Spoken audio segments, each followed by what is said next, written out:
Speaking of head trauma, I'm glad Anderson Silva only experienced a little. Yeah. So yeah, tell me your thoughts on the whole thing. I was elated with that result. Some people thought I was like, oh, he took an L to Jake Paul. I didn't care about that. Yeah. Jake could have been anyone. Mm-hmm.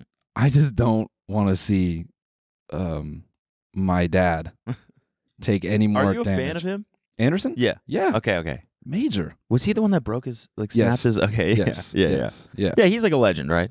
Yeah. I know he is. I'm just, this is for you guys. But he is a legend, though, right? Yeah. Okay, yeah. See? Yeah. He's a legend, you guys. Okay. Cody. I know that. I just was making sure that everyone else. Okay, so my thoughts on the fight. So when I was, when we talked about the Jake fight before, and I promise I won't make this like the fight hour for too long. So I was critical of Jake in the beginning, and I was like, no one's really tested him. This was exactly the fight he needed to have to demonstrate that he has like a certain qualities, right? Like, what's your instincts when someone puts the fire on you, like, which he's demonstrated. He demonstrated a lot in the way of improvement, and it's undeniable, that part.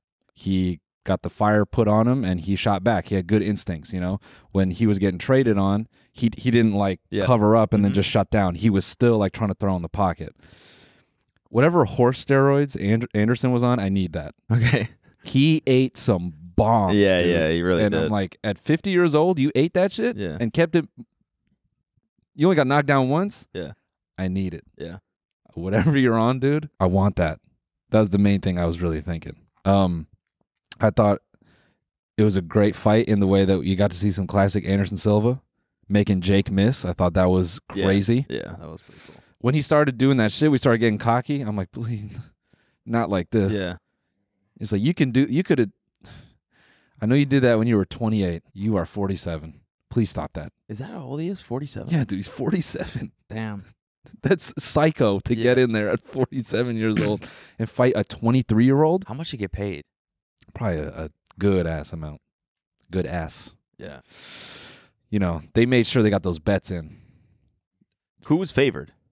Jake. Okay. By a lot. Was he? Yeah.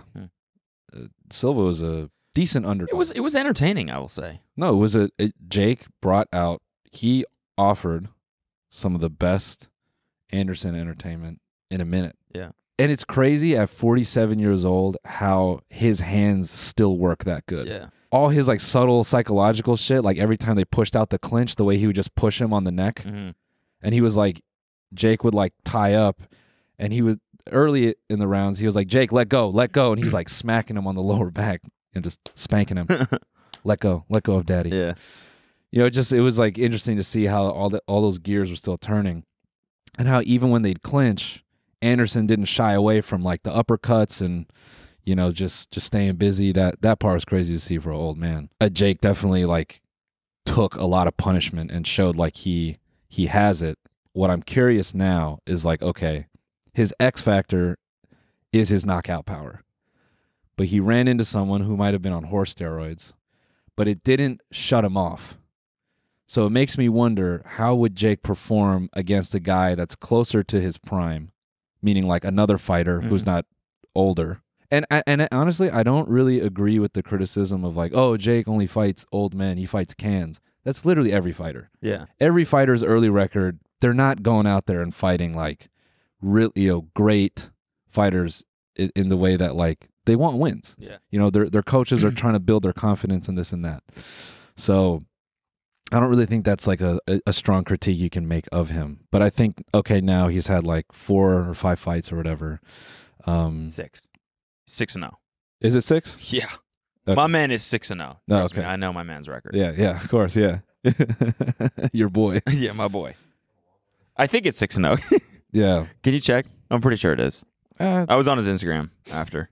It's whatever. I mean, 5-0, 6-0. He's undefeated. I'm just curious to see now how he would do against a fighter closer to their prime I think, okay, Anderson's old. He's obviously great. I don't want to say this and take anything away from him, but Anderson was able to make him miss, and Anderson was able to take some of his punishment that he dishes back. So I'm curious to see how Jake performs against a guy who can take the punishment that he issues and then dish, but can dish it back. Yeah.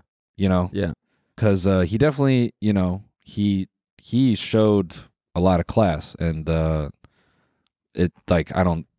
it's no skin off my back to admit that. I'm just curious to see now. I don't think anyone can be like, oh, he needs to fight a real boxer. He fought a real ass boxer. That fight. Yeah. Okay.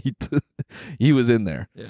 But I think to say he needs to fight a seasoned boxer or a more prime boxer, I think that's a fair thing to bring about now. And I think that's really the only direction for him to go, Yeah. And his camp has done it right, like scaling up the skill set, Ben Askren, that was nothing. Yeah. Tyron was a great matchup for him, But this is what boxing is. It's like finding good matchups and finding ways to win. Do you think he will actually fight someone more primed? Yeah, but it's still probably going to be a fight that's in his favor. It was like a great measured test for their camp to see like how he responds to punishment. He looked nervous as shit going into that fight naturally. I don't say that to be critical. I think anyone would be. But I was very surprised that his right hand didn't put Anderson away. Yeah. And I was just glad to see that. Yeah, he lives in Puerto Rico. Yeah, the fact that he fights out of Puerto Rico is crazy. Yeah, him and his brother. It's crazy. Because you don't pay taxes there, I guess. Yeah, you don't. It's a funny thing, right? What? Because now Jake is definitely doing things with his platform to be positive, right? Like fighter pay. Yeah. Which is undeniably positive. Mm-hmm. You can't be mad at that. He's taking head on something that the UFC and other people dance around. That they. But it's kind of that's like a marketing thing, right? Right. So it's how genuine is it? Yeah. Is this what he does now? Like he promotes fights? Yeah, he's trying to create. I mean, he has created a fight promotion that was his fight promo. Yeah. Between him and Anderson. Yeah. Yeah. You hate to see it. The school bully continues to be more successful. We do not even need to We don't even need to look at that. Put that off. I'd rather see the Walkman lyrics again. Actually, honestly. No, dude. You handed him one of his only fight L's. He tried to go in there and get busy with you, and everyone was like, "You're a fucking dork." He's not undefeated. Yeah, that's a good point. Although if he threw any sort of punch, he would have taken that. Yeah, he would have shut you out. Yeah, yeah. He would have shut you down in a second. Oh yeah. But so violence is the answer. Sometimes, yeah. Sometimes it's the answer. I love how he gets up there and he's like, "I just want this. Anyone seeing this, you can do it. So you could beat the fuck out of anybody." You could get popped on the internet and scam kids out of money. You don't have fuck the Disney Channel. Yeah. You can beat up an old dude if you want. Yeah. I mean, you can. You can join your local gym, get in it with, get in an amateur bout and beat up an old man.